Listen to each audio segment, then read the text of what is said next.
জেক্সপো 2017 ম্যাথমেটিক্সের part 8 ভিডিওতে আমি 71 থেকে 80 অর্থাৎ 10টি প্রশ্ন সমাধান আলোচনা করব। এর আগের 7টি ভিডিওর লিঙ্ক তোমরা ডেসক্রিপশন বক্সে পেয়ে যাবে, সেখান থেকে তোমরা দেখে নিতে পারো। তো চলো শুরু করা যাক। প্রথম প্রশ্ন, একদিন সকালবেলায় রাম ও শ্যাম মুখোমুখি কথা বলছিল।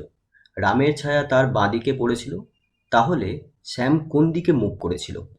দেখো, এই প্রশ্নটি সমাধান করতে গেলে তোমাকে 3টে জিনিস লক্ষ্য করতে হবে। এক তো হচ্ছে এখানে যে সময়টা দিয়েছে সেটা হচ্ছে সকালবেলা। দ্বিতীয়ত হচ্ছে রাম ও শ্যাম মুখোমুখি কথা বলছিল, অর্থাৎ তারা পরস্পর মুখোমুখিভাবে কথা বলছিল। আর তৃতীয়ত হচ্ছে রামের ছায়া তার বাঁদিকে পড়েছিল। রামের ছায়া তার বাঁদিকে পড়েছিল, মানে রামের ছায়া তার নিজের বাঁদিকে পড়েছিল।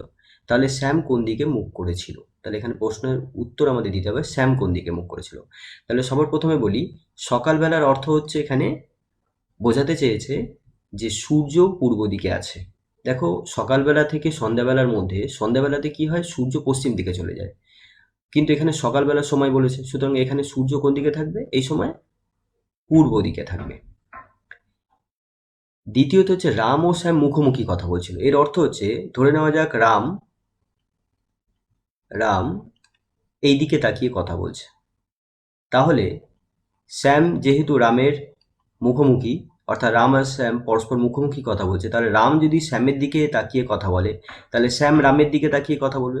অর্থাৎ রাম যেদিকে তাকিয়ে কথা বলবে, শ্যাম তার বিপরীত দিকে তাকিয়ে কথা বলবে। দিক বলতে এখানে উত্তর, দক্ষিণ, পূর্ব, পশ্চিমের কথা আমি বলছি। তাহলে রাম যেদিকে, অর্থাৎ উত্তর দিকে যদি তাকিয়ে কথা বলে, তাহলে শ্যাম কিন্তু দক্ষিণ দিকে তাকিয়ে কথা বলবে। রাম যদি পূর্ব দিকে তাকিয়ে কথা বলে, তাহলে শ্যাম পশ্চিম দিকে তাকিয়ে কথা বলবে। অর্থাৎ রাম যেদিকে তাকিয়ে কথা বলবে, শ্যাম ঠিক তার বিপরীত দিকে তাকিয়ে কথা বলবে। আর তৃতীয়ত হচ্ছে এখানে রামের ছায়া তার বাঁদিকে পড়েছিল, তাহলে রামের ছায়া রামের বাঁদিকে পড়েছিল। তো এই 3টে জিনিস আমাদের ভালো করে লক্ষ্য করতে হবে এবং তার সাপেক্ষে আমাদের এখানে উত্তরটা দিতে হবে। তো এই প্রশ্নের উত্তর খুঁজতে গেলে আমাদের আগে দেখতে হবে সবার প্রথমে রাম কোন দিকে, মানে উত্তর, দক্ষিণ, পূর্ব, পশ্চিম এই 4টে দিকের মধ্যে কোন দিকে তাকিয়ে কথা বলছিল। দেখো, আলো যেদিক থেকে আসে, কোনো বস্তু দ্বারা যখন আলো বাধাপ্রাপ্ত হয়, তখন তার ছায়া আলোর উৎসের বিপরীত দিকে পড়ে।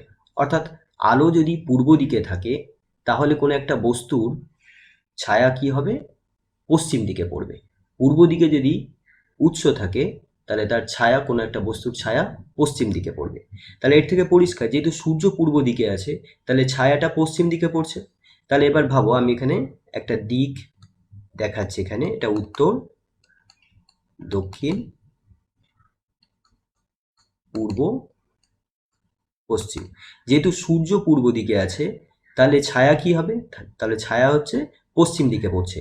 রাম যেভাবেই দাঁড়াক না কেন, যেদিকেই মুখ করে দাঁড়াক না কেন, রামের ছায়া সবসময় পশ্চিম দিকে পড়ছে। এবার রামের ছায়া যদি পশ্চিম দিকে পড়ে, এবার এখানে বলা হচ্ছে রামের ছায়া তার বাঁদিকে পড়েছিল। এবার দেখো, রাম যদি এইভাবে দাঁড়িয়ে থাকে, অর্থাৎ উত্তরের দিকে যদি মুখ করে দাঁড়িয়ে থাকে, উত্তরের দিকে যদি মুখ করে দাঁড়িয়ে থাকে, তাহলে তার পশ্চিম দিক কোন দিকটা হচ্ছে? তার বাঁদিক। আর রাম যদি উত্তর দিকে মুখ করে থাকে, তাহলে তার ডান দিক বলতে পূর্ব দিক বোঝাচ্ছে। কিন্তু যেহেতু এখানে বলেছে রামের ছায়া তার বাঁদিকে পড়েছিল, সুতরাং রাম যদি উত্তর দিকে মুখ করে থাকে, তবেই তার ছায়া বাঁ দিকে, অর্থাৎ পশ্চিম দিকে পড়বে। এটা তো ঠিক, যেহেতু সকালবেলায় সূর্য পূর্ব দিকে আছে, তাহলে যে কোনো বস্তুর ছায়া সকালবেলায় পশ্চিম দিকে পড়বে। তাহলে ছায়া তো পশ্চিম দিকে আছেই, তাহলে রামের ছায়াও পশ্চিম দিকেই আছে। এইবার তাহলে বলা হচ্ছে রামের ছায়া বাঁদিকে পড়েছে, তো বাঁদিকে পড়তে গেলে কি হবে? রামকে উত্তর দিকে তাকিয়ে থাকতে হবে। রাম যদি উত্তর দিকে তাকিয়ে থাকে, তাহলে তার ছায়া বাঁদিকে পড়বে, অর্থাৎ পশ্চিম দিকে পড়বে। এবার রাম যেহেতু উত্তর দিকে তাকিয়ে আছে, তাহলে শ্যাম কি হবে? শ্যাম যেহেতু রামের মুখোমুখি তাকিয়ে আছে, অর্থাৎ শ্যাম দক্ষিণ দিকে তাকিয়ে আছে। আমি একটু আগেই বললাম, রাম যেদিকে তাকিয়ে থাকবে, শ্যাম ঠিক তার বিপরীত দিকে তাকিয়ে থাকবে। এবার রাম যেহেতু উত্তর দিকে তাকিয়ে আছে, তাহলে শ্যাম দক্ষিণ দিকে তাকিয়ে থাকবে। অর্থাৎ এই প্রশ্নের সঠিক উত্তর দক্ষিণ। পরের প্রশ্ন, সেকেন্ডের কাঁটা 300 ডিগ্রি ঘুরলে একই সময় মিনিটের কাঁটা কত ডিগ্রি ঘুরবে?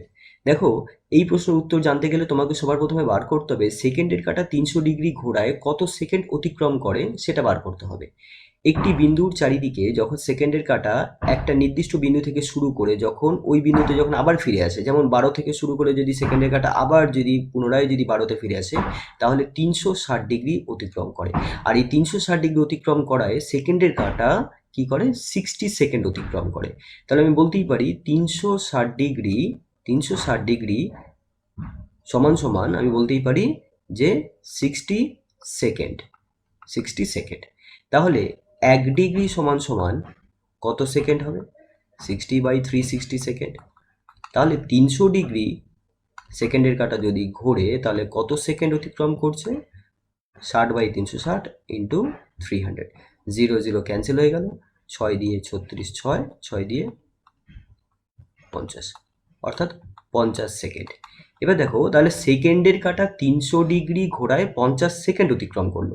এবার আমাদের দেখতে হবে এই 50 সেকেন্ডের কাঁটা যখন 50 সেকেন্ড অতিক্রম করে তখন মিনিটের কাঁটা কত ডিগ্রি অতিক্রম করে।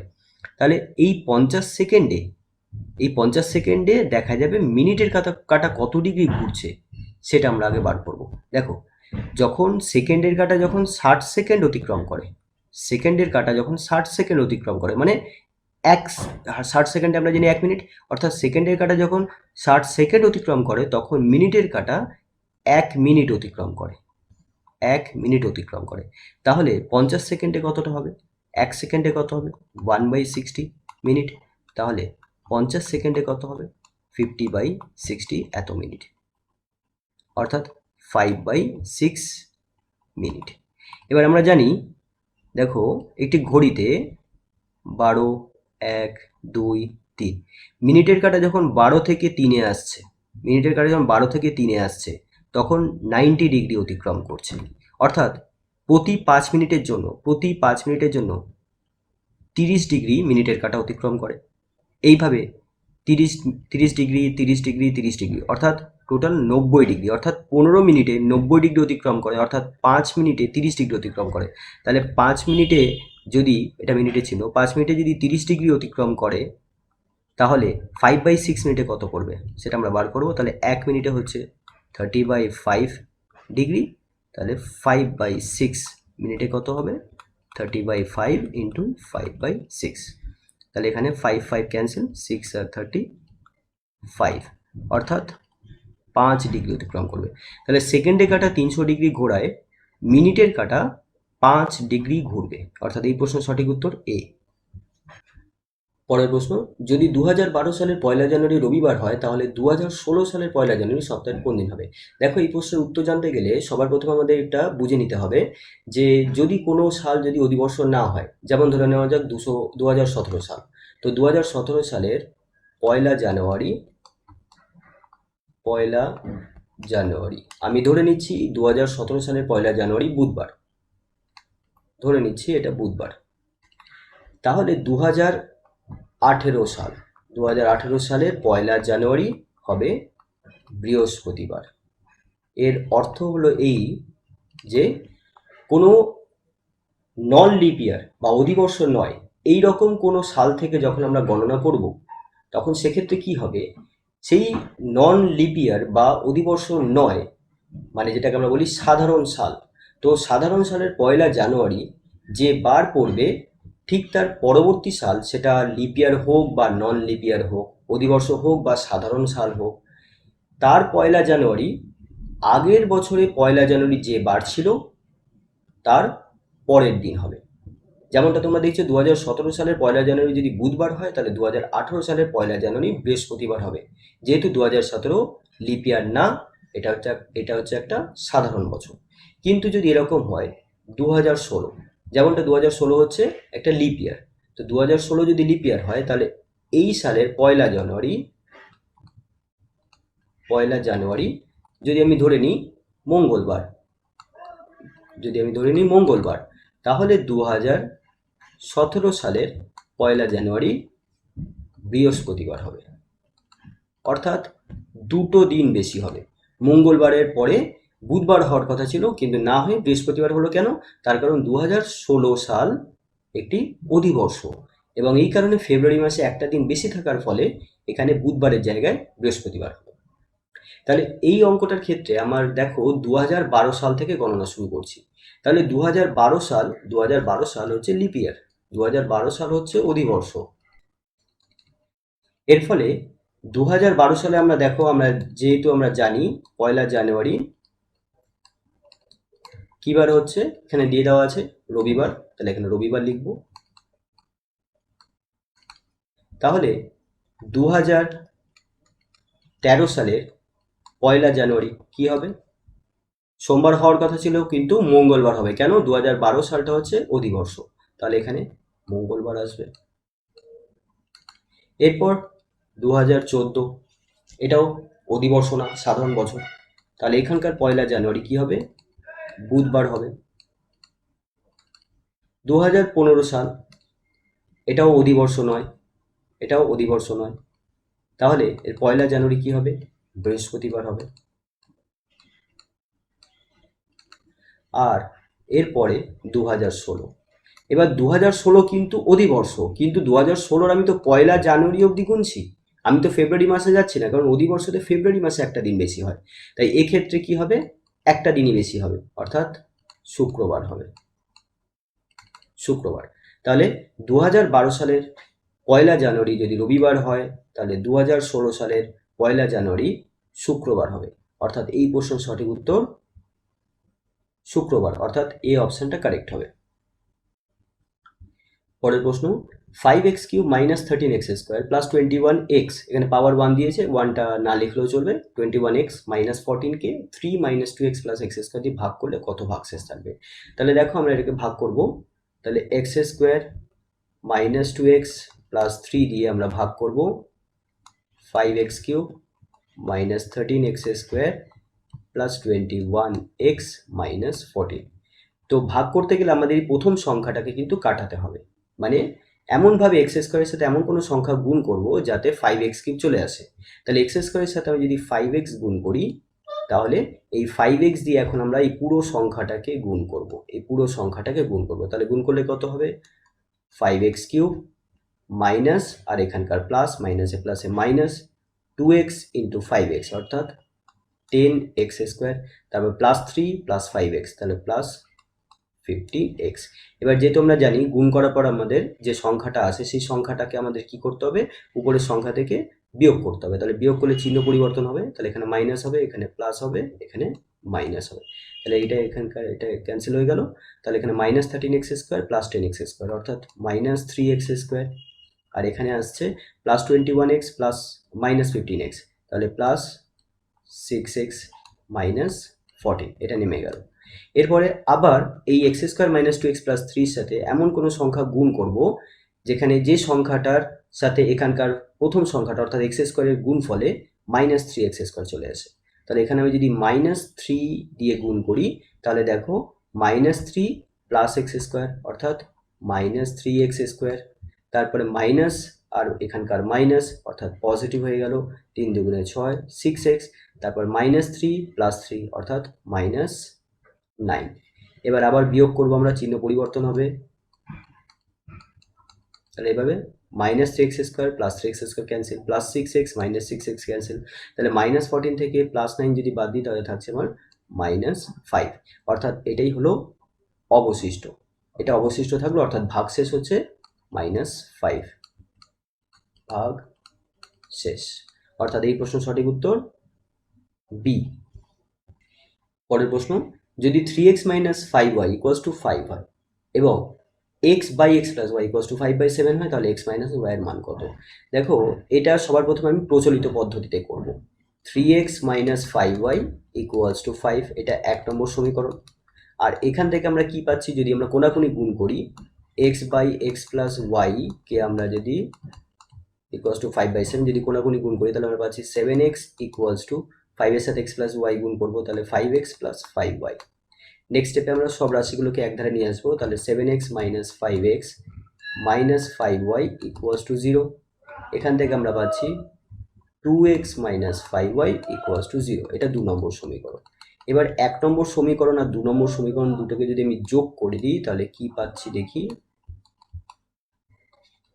আচ্ছা, এখানে আমরা বিয়োগ করব, কারণ এখানে y এর আগে -5 সহগ আছে, আর এখানেও y এর আগে -5 সহগ আছে, তাই এখানে আমরা বিয়োগ করে দেবো, তাহলে বিয়োগ করে y ক্যান্সেল হয়ে যাবে।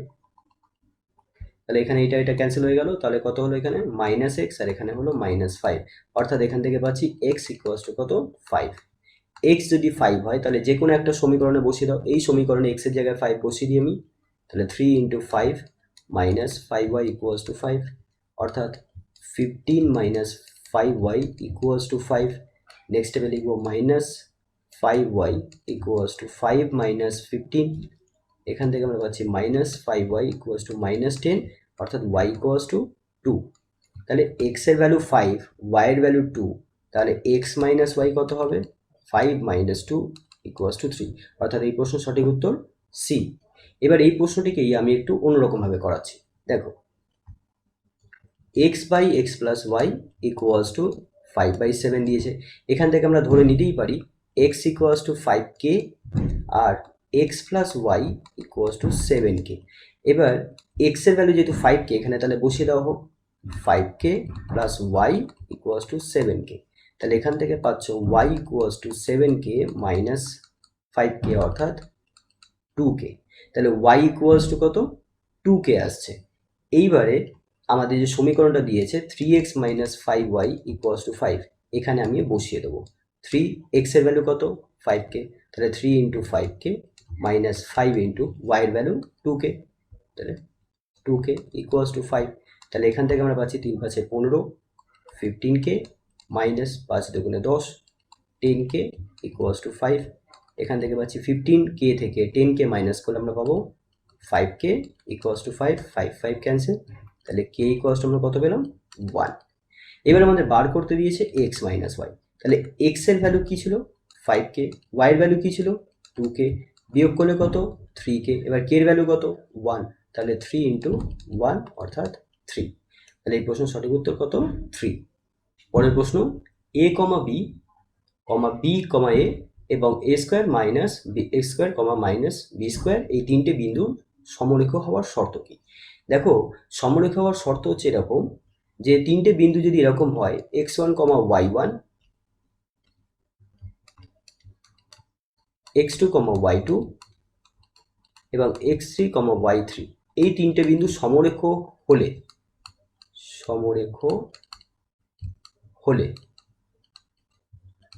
তাহলে আমরা লিখতে পারি x1 × y2 - y3 plus x2 × y3 - y1 plus x3 × y1 - y2, এই পুরো রাশিটার মান কত হবে 0 হবে। যদি তিনটে বিন্দু সমরেখ হয়, সমরেখ হওয়ার অর্থ হচ্ছে যখন তিনটে বিন্দু একটি সরলরেখার উপরেই অবস্থিত হয় তখন তাকে আমরা বলি সমরেখ বিন্দু। যেমন এই রেখাটার উপর যদি a একটা বিন্দু, b একটা বিন্দু আর c একটা বিন্দু, এই তিনটে বিন্দু যদি এই রেখাটার উপর অবস্থিত হয়, তিনটে হতে পারে বা তিনটের বেশি হতে পারে। তো কোনো সরলরেখার উপর তিনটে বা তার বেশি বিন্দু যখন থাকবে, অবস্থিত হবে, তখন ওই বিন্দুগুলোকে আমরা বলবো সমরেখ বিন্দু। তাহলে এই তিনটে বিন্দু সমরেখ হতে গেলে এই শর্তটা সিদ্ধ হতে হবে, অর্থাৎ x1 × y2 - y3 plus x2 × y3 - y1 plus x3 × y1 - y2, এই রাশিটার ভ্যালু কত হবে 0 হবে। তাহলে এখানে a, b কে আমরা x1, y1 ধরে নিতে পারি, এখানে এটা x1, y1, b, a কে আমরা ধরে নিতে পারি x2, y2 আর a² - b² কে আমরা ধরে নিতে পারি x3, y3। তাহলে এবার যদি আমরা সূত্রটা ফেলে দিই তাহলে দেখি কি পাচ্ছি। তাহলে আমি এখানে লিখে দিচ্ছি x1 হচ্ছে a, y1 হচ্ছে b, x2 হচ্ছে b, y2 হচ্ছে a, x3 হচ্ছে a² আর y3 হচ্ছে -b²। তাহলে এখানে আমরা বসিয়ে দিই x1 হচ্ছে a, তারপর গ্যাপ দিয়ে প্লাস x2 হচ্ছে b, গ্যাপ দিয়ে x3 হচ্ছে a², গ্যাপ দিয়ে দিই ইকুয়ালস টু 0। এবার এখানে ভরে দিই y2 - y3, y2 হচ্ছে a মাইনাস y3, তো মাইনাস এখানে মাইনাস আছে, আবার যখন আমি y3 বসাবো এখানে একটা মাইনাস আছে, তাহলে মাইনাসে মাইনাসে প্লাস হয়ে গেল। এবার y3 অর্থাৎ -b² মাইনাস y1 অর্থাৎ b, পরে আবার y1 অর্থাৎ b মাইনাস y2 অর্থাৎ a। এবার আমরা গুণ করে দেবো, তাহলে কত হচ্ছে এখানে a² plus ab square minus B cube প্লাসে মাইনাসে minus B square plus A square B প্লাসে মাইনাসে minus A cube equals to 0। এরপর আমি এই রাশিগুলোকে একটু অন্যরকমভাবে সাজাবো। দেখো A square minus B square এটাকে আমি একসাথে রাখবো। তারপর plus A B square plus A square B, এখান থেকে আমি যদি এ বি কমন নিই তাহলে আমার পড়ে থাকছে বি প্লাস এ, আর এখান থেকে minus A cube minus B cube, এখান থেকে আমি মাইনাস কমন নিয়ে নিচ্ছি, তাহলে কি পড়ে থাকবে A cube plus B cube equals to 0। এরপরে আমরা এ স্কোয়ার মাইনাস বি স্কোয়ারের সূত্র ফেলে দেবো, তাহলে এ plus B into A minus B, আর এখানে আমি লিখবো A B into B plus এ কে আমরা এইভাবে লিখতে পারি এ প্লাস বি মাইনাস, এবার এ কিউ প্লাস বি কিউবের সূত্র ফেলে দেবো A plus B into A square minus A B plus B square equals to 0। এবার দেখো এই তিনটে রাশি থেকে আমি এ প্লাস বি কমন নিতে পারি, তাহলে এ প্লাস বি যদি আমরা কমন নিই তাহলে কি পড়ে থাকবে A minus B plus A B, আর এখানে minus A square minus A B plus B square equals to 0। তারপরে লিখবো এ প্লাস বি, এখানে ব্র্যাকেট তুলে দিই A minus B plus A B minus A square plus A B minus B square equals to 0। এরপরে আমরা এখানে লিখবো A plus B, এখানে ব্র্যাকেট দিয়ে দিই এ মাইনাস বি, আর এখানে মাইনাস এ স্কোয়ার, আর এখানে লিখে দিই মাইনাস এ স্কোয়ার, এখানে এ বি আর এ বি যোগ করলে কত হচ্ছে 2ab, আর এখানে হচ্ছে minus B square equals to 0। Next স্টেপে আমরা লিখবো A plus B into A minus B, আর এখানে দেখো যদি মাইনাস কমন নিই তাহলে কি পড়ে থাকবে A square minus 2ab plus B square equals to 0। এর পরের স্টেপে লিখবো A plus B into A minus B minus, এটা কিসের formula A minus B whole স্কোয়ারের ফর্মুলা, তাহলে লিখবো A minus B whole square equals to 0। Next স্টেপে আমরা লিখবো এ প্লাস বি, আবার এই দুটো রাশি থেকে যদি আমরা এ মাইনাস বি কমন নিই তাহলে কি পড়ে থাকবে এখান থেকে 1 পড়ে থাকবে, আর minus A plus B, plus কেন হলো কারণ আমার থাকবে এ মাইনাস বি, কিন্তু তার আগে যেহেতু মাইনাস আছে আমরা ব্র্যাকেটটা তুলে দিলাম, তাহলে মাইনাস এ প্লাস বি থাকবে ইকুয়ালস টু 0। এবার তিনটে রাশির গুণফল যদি 0 হয় তাহলে যে কোনো একটা রাশির মান 0 হবে, তাহলে আমরা ধরবো হয় A plus B equals to 0, তাহলে এইটা একটা শর্ত, এটা হতে পারে, অথবা A minus B equals to 0 এটাও হতে পারে, অথবা 1 minus A plus B equals to 0, এখান থেকে আমরা পাচ্ছি 1 equals to A minus B, এটার একটা শর্ত হতে পারে। এবার দেখবো এই তিনটে শর্তের মধ্যে কোন শর্তটা দেওয়া আছে, তাহলে দেখো এখানে 0 কোনো শর্ত নেই, তাহলে এই শর্তটা আমরা দেখলাম এ মাইনাস বি ইকুয়ালস টু 1, তাহলে এ মাইনাস বি ইকুয়ালস টু 1, অর্থাৎ সি অপশনটা কারেক্ট হবে, অর্থাৎ এই তিনটে বিন্দু সমরেখ হওয়ার শর্ত হলো এ মাইনাস বি ইকুয়ালস টু 1। পরের প্রশ্ন, যদি লগ এক্স বেস হচ্ছে √2 ইকুয়ালস টু এ হয় তাহলে লগ এক্স বেস 2√2 এর মান কত? দেখো সবার প্রথমে আমি যে রাশিটার মান দিয়ে দিয়েছে সেটাকে লিখব, এরপরে আমি এখানে একটি সূত্র প্রয়োগ করব, সূত্রটা হচ্ছে এরকম log A base B equals to যদি সি হয় তাহলে এখানে লিখব বেস যেটা আছে বি তার পাওয়ার হয়ে যাবে সি ইকুয়ালস টু হবে এ। ঠিক এই সূত্রটা যদি এখানে আমরা প্রয়োগ করি তাহলে √2 যে √2 আছে √2 পাওয়ার হয়ে যাবে এ ইকুয়ালস টু কি হবে এক্স, এটা আমরা জেনে গেলাম। এইবার যেটার মান আমাদের বার করতে দিই সেটা লিখব লগ এক্স বেস 2√2। এরপর দেখো আমরা যে সূত্রটা প্রয়োগ করব সেটা হচ্ছে এরকম, এটিকে আমরা লিখব log X divided by log 2√2। এখানে যে সূত্রটা আমরা প্রয়োগ করলাম সেটা হলো এরকম লগ এ বেস বি হলে এটাকে আমরা লিখতে পারি log A divided by log B. এখানে যে বেস আছে, এখানে বেস আমি কিছু লিখিনি, বেস কিন্তু একই ধরনের বেস থাকবে, অর্থাৎ এখানে বেস 10 হতে পারে, এখানেও তাহলে 10 হবে, এখানে ই হতে পারে, এখানেও ই হবে। ঠিক আছে, তাহলে এটা হচ্ছে সূত্র। তাহলে এই সূত্রটা আমরা এখানে প্রয়োগ করলাম, তাহলে এখানে লিখলাম log X divided by log 2 square root 2।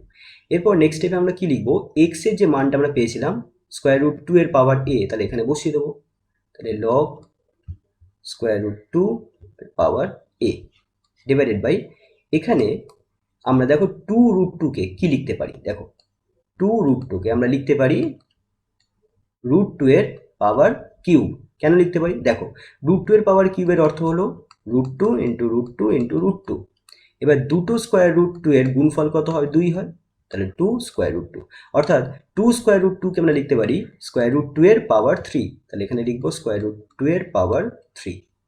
এইবার যে সূত্রটা আমরা প্রয়োগ করবো লগের, সেটা হচ্ছে এরকম, লগ এর পাওয়ার যদি এম হয়, তাহলে এখানে আমরা লিখতে পারি এটিকে এম লগ এ, অর্থাৎ কোনো একটা সংখ্যার পাওয়ার যদি যেটা থাকে সেটা লগের ক্ষেত্রে কি হয়, লগের আগে চলে আসে, একদম প্রথমে চলে আসে। তাহলে এর পাওয়ার যেহেতু এম, তাহলে এই এমটা আগে চলে আসলো একদম, তাহলে এম লগে। তাহলে এখানে আমরা দেখতে পাচ্ছি স্কোয়ার রুট 2 এর পাওয়ার এ, তাহলে এখানে আমরা লিখবো এ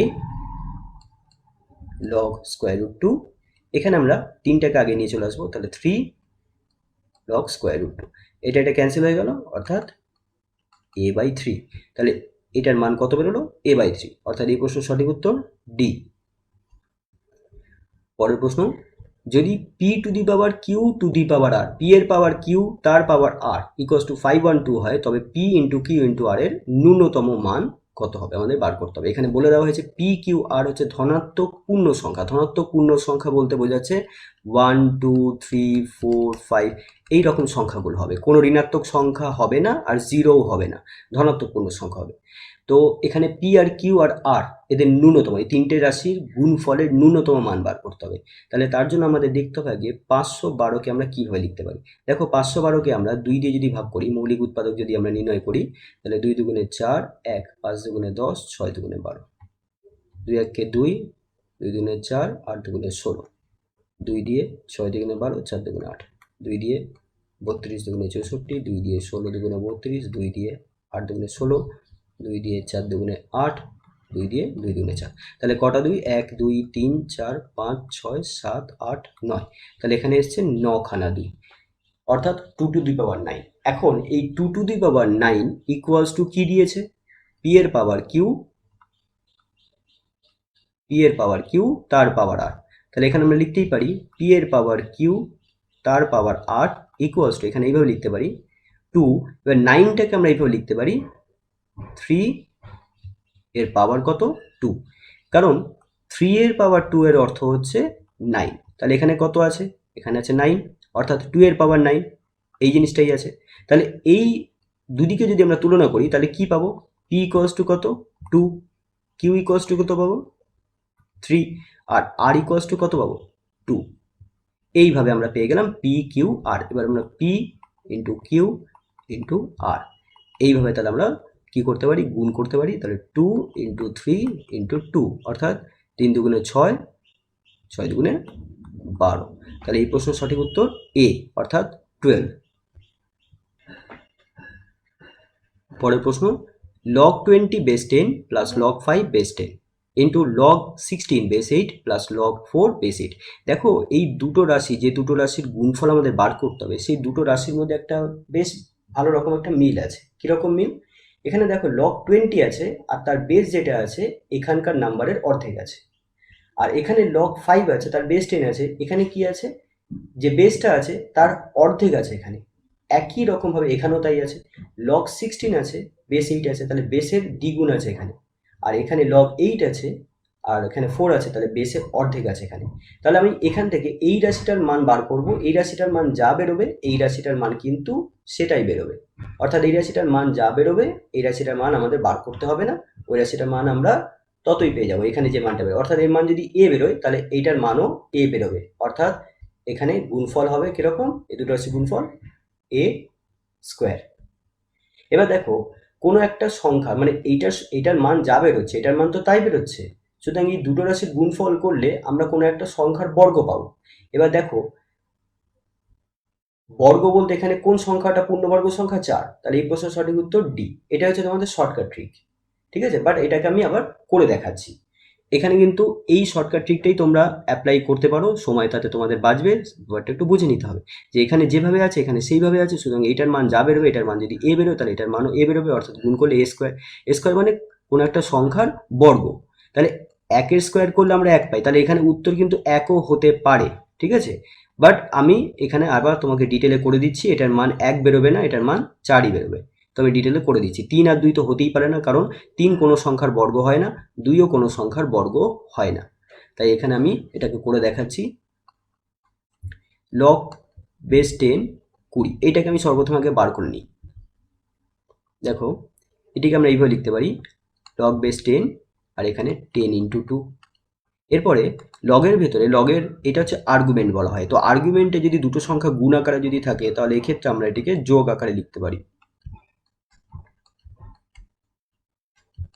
অর্থাৎ এখানে যে সূত্রটা আমি প্রয়োগ করলাম সেটা হচ্ছে এরকম, log A B equals to log A plus log B. এখানে যদি বেস 10 দিয়েছে তাই প্রতি ক্ষেত্রে বেস 10 লিখেছি। এবার নেক্সট স্টেপে আমরা এটিকে লিখবো এইভাবে, লগ 10 বেস 10 ইকুয়ালস টু কত হবে? 1 হবে, কারণ লগ 10 বেস 10 এর অর্থ হচ্ছে লগ 10 বাই লগ 10, ক্যান্সেল হয় কত হয়? 1 হয়। আর এখানে কত আছে? Log base 10 2। তাহলে এবার আমরা এটার মান বার করব, log base 10 20 plus log 5 base 10। তাহলে এটার মান কত আসছে দেখি, লগ 20 বেস 10 এর অর্থ কত? 1 প্লাস লগ 10 বেস 2, তাহলে 1 plus log 2 base 10 plus log 5 base 10। এবার এই দুটো লগের বেস দেখতে পাচ্ছি সমান, তাহলে এখানে এই দুটো সংখ্যাকে আমরা গুণ করে দিতে পারি, তাহলে লগ বেস 10 2 ইন্টু 5, অর্থাৎ এই সূত্রটাকে আমরা বিপরীতভাবে প্রয়োগ করলাম, log A plus log B equals to log A B. তাহলে এখানে আমরা প্রয়োগ করলাম, প্লাস এখানে 1 পড়ে আছে, 1 লিখলাম। নেক্সট স্টেপে আমরা কি পাচ্ছি, লগ বেস 10 10 প্লাস 1। আবার দেখো লগ 10 বেস 10 অর্থাৎ 1, তাহলে 1 প্লাস 1 কত হচ্ছে? 2। তাহলে এই রাশিটার মান বেরোচ্ছে কত? 2। এই রাশিটার মানও বেরোবে কত? 2। তাহলে 2 ইন্টু 2 কত হলো? 4, অর্থাৎ এই প্রশ্নের সঠিক উত্তর ডি, অর্থাৎ 4। পরের প্রশ্ন, 1, 1 বিন্দু থেকে 2m square divided by 1 plus M square, 1 plus M whole square divided by 1 plus M square বিন্দু দূরত্ব কত? এটা সবার প্রথমে প্রচলিত পদ্ধতিতে করে দেখাবো। তো দেখো দুটো বিন্দুর দূরত্বের ফর্মুলা, যদি আমার কাছে এরকম দুটো বিন্দু দিয়ে দেয়, একটা x1 y1 আর একটা বিন্দু x2, y2, এই দুটো বিন্দু তাদের স্থানাঙ্ক x1 y1 এবং x2 y2, তাহলে এই দুটো বিন্দুর মধ্যে দূরত্বের ফর্মুলা হবে, square root x1 minus x2 whole square plus y1 minus y2 whole square. তাহলে এখানে আমরা যদি x1 কে যদি 1 ধরি, y1 কে যদি 1 ধরি, আর x2 কে যদি আমরা 2m square divided by 1 plus m square, আর y2 কে যদি আমরা ধরে নিই 1 plus m whole square divided by 1 plus m square, তাহলে এই সূত্রটা প্রয়োগ করে আমরা দূরত্ব পাবো equals to under root x1 minus x2, x1 অর্থাৎ 1 মাইনাস x2 অর্থাৎ 2m square divided by 1 plus m square, এটা পুরোটার whole square, plus y1 minus y2, y1 অর্থাৎ 1 মাইনাস y2 অর্থাৎ 1 plus m whole square divided by 1 plus m square, পুরোটার আবার square. এবার আমরা ক্যালকুলেশন করব, এখানে লসগু হচ্ছে 1 প্লাস m স্কোয়ার, তাহলে 1 প্লাস m স্কোয়ারের সাথে 1 গুণ করলে আমরা পাবো 1 প্লাস m স্কোয়ার মাইনাস এখানে 2m স্কোয়ার, এটা পুরোটার হোল স্কোয়ার আছে, প্লাস এখানে আমরা লসগু করব, তাহলে হবে 1 প্লাস m স্কোয়ার, তাহলে 1 প্লাস m স্কোয়ারের সাথে 1 কে গুণ করলে হবে 1 প্লাস m স্কোয়ার, আর এখানে হচ্ছে মাইনাস 1 প্লাস m স্কোয়ার, এটা পুরোটার আবার হোল স্কোয়ার।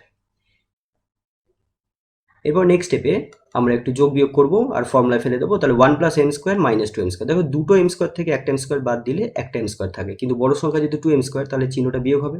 তাহলে হবে 1 - m² ডিভাইডেড বাই 1 + m², এটা পুরোটার হোল স্কোয়ার, প্লাস এখানে আমরা 1 + m হোল স্কোয়ারের সূত্র ফেলে দেবো, অর্থাৎ a + b হোল স্কোয়ারের সূত্র ফেলবো। তাহলে 1 + m² -1 - 2m m²। এখানে সবগুলো মাইনাস কেন হলো? কারণ বাইরে মাইনাস আছে, যখন আমরা সূত্রে ফেলবো তখন তো হবে 1 + 2m m², আর যেহেতু বাইরে মাইনাস আছে তখন ব্র্যাকেট থেকে যখন বাইরে বার করবো তখন প্রত্যেকটা চিহ্ন পাল্টে যাবে, তাই এখানে সবগুলো মাইনাস হয়ে গেল। ডিভাইডেড বাই 1 + m², এটা পুরোটা হোল স্কোয়ার।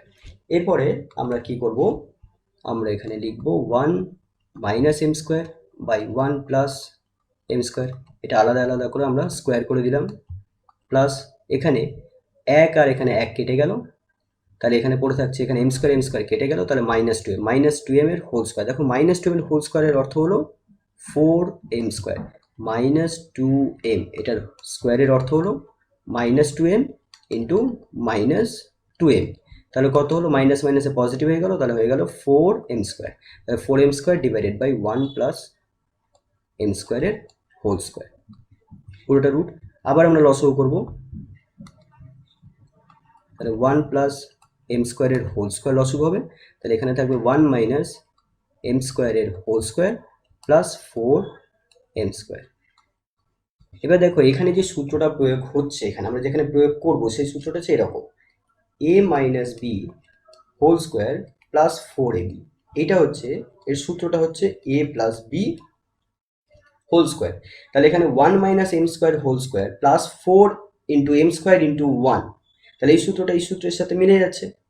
তাহলে এইটার জায়গায় আমরা কি লিখতে পারছি? a + b হোল স্কোয়ার, তাহলে এখানে a কত 1 আর d কত m², তাহলে আমরা কি লিখতে পারি? a +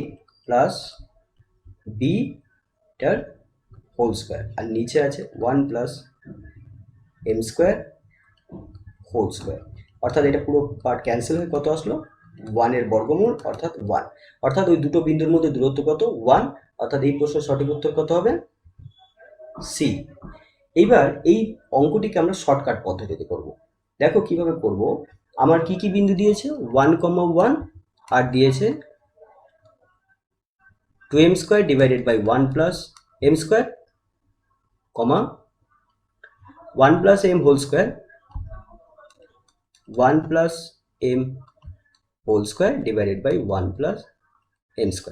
এখানে সুবিধার্থে আমি m এর ভ্যালুটা আমি ধরে নেব 0। m এর ভ্যালু যদি 0 হয়, তাহলে দেখো এই মানটা কি হচ্ছে? 2 × 0, 2 × 0 মানে 0, তাহলে 0 ডিভাইডেড বাই 1, এখানে 0 হয়ে যাচ্ছে, তাহলে 1 + 0 মানে 1, তাহলে 0/1 অর্থাৎ কত হবে? 0 হবে। এবার এখানে m এর জায়গায় 0 বসাই, তাহলে 1 + 0 অর্থাৎ 1, তার স্কোয়ার অর্থাৎ 1, আর এখানে 1 + 0 মানে 1 + 0 whole square divided by 1 + 0 square, তাহলে কত হলো? 1/1 অর্থাৎ 1/1 অর্থাৎ 1, অর্থাৎ 0,1। তাহলে এবার দুটো বিন্দু হলো, একটা 1 1 আর একটা 0 1, 1 1 আর একটা হচ্ছে 0 1। তাহলে এই দুটো বিন্দুর মধ্যে দূরত্ব এবার বার করা খুব সহজ। তাহলে কত হবে? x1 অর্থাৎ 1 মাইনাস x2 অর্থাৎ 0, তাহলে এটার whole square plus y1 minus y2 এটার হোল স্কোয়ার।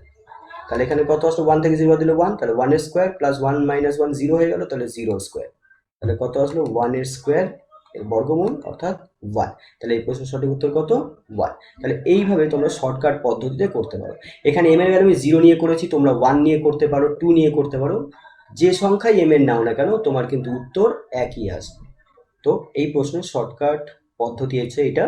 তোমরা যদি ডিটেলে পুরো করো তাহলে অনেকটা সময় নষ্ট হবে। তোমাদের শর্টকাট পদ্ধতি অর্থাৎ m এর মান কিছু একটা ধরে নিতে হবে, তোমরা তোমাদের সুবিধার্থে ধরবে, এমনভাবে ধরবে যাতে অঙ্কটা করতে তোমার সুবিধা হবে।